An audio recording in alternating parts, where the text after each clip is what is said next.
mais on va ouvrir le débat tout de suite avec David Doumit, qui lui a une vraie aussi expérience internationale et qui me racontait là tout de suite une anecdote qu'il a vécue au Japon, et je crois qu'il est bon que nous la fassions partager à tout le monde. David, vous avez la parole. Oui. Donc, je viens de faire connaissance avec Monsieur Seymour, à qui j'ai raconté une expérience au Japon. En arrivant au Japon, je me suis rendu compte qu'il y avait 2 stations de radio tropicales à Tokyo. Et on peut écouter de la musique antillaise, donc Tania Saval, Kassav, Kali. Et ce sont des musiques qui sont très appréciées par les Japonais. Une anecdote, un chiffre, vous comprendrez tout de suite que le chanteur Kali a vendu plus de CD au Japon qu'aux Antilles. Donc ça prouve bien qu'il y a en Extrême-Orient un marché à ne pas négliger, que ce soit pour les artistes, mais aussi pour les industriels français, antillais. Pas que pour les industriels, nous pouvons aussi proposer des services. Voilà, donc le marché japonais, c'est un marché que je connais moins bien que le marché chinois.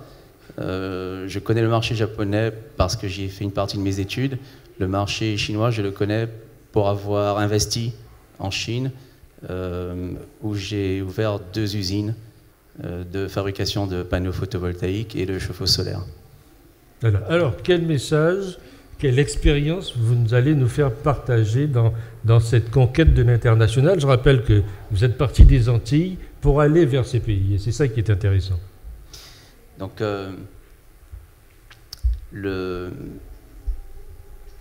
lorsque nous sommes revenus de nos études en Chine et au Japon, nous étions convaincus d'une chose, c'est que l'avenir commercial de la planète se jouerait là-bas. C'est naturellement que quelques années plus tard, nous sommes repartis en Chine pour monter une société qui permettait de fabriquer nos produits qu'on pouvait commercialiser dans le monde entier, mais aussi fabriquer des produits pour le marché chinois. Je vais vous raconter 2 conseils qui m'ont été donnés en arrivant au Japon et en Chine. Le premier vient d'un chef d'entreprise français qui se trouve à Tokyo et qui réussit très bien. Il m'avait dit, si vous voulez réussir sur le marché japonais, armez-vous d'une épée de samouraï. Ça veut dire quoi? Ça veut dire que si vous voulez réussir sur un marché, il faut utiliser les mêmes armes que vos futurs concurrents. Aucun marché, aucune citadelle n'est imprenable.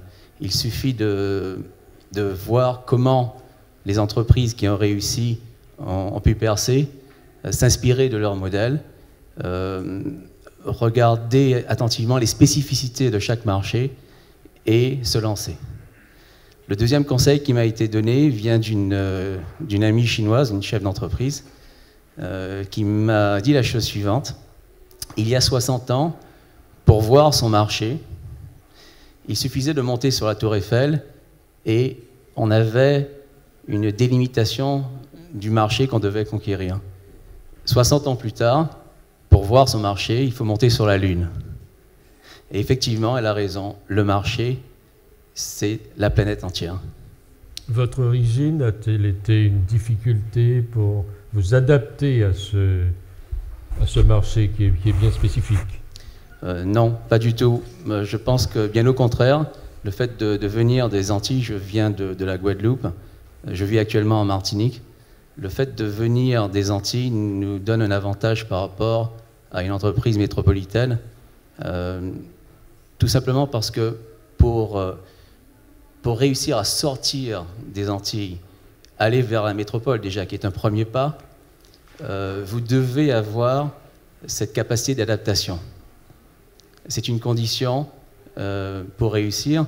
Le fait d'avoir cette capacité d'adaptation vous permet d'aller plus loin, de vous adapter dans d'autres pays où les cultures sont très différentes.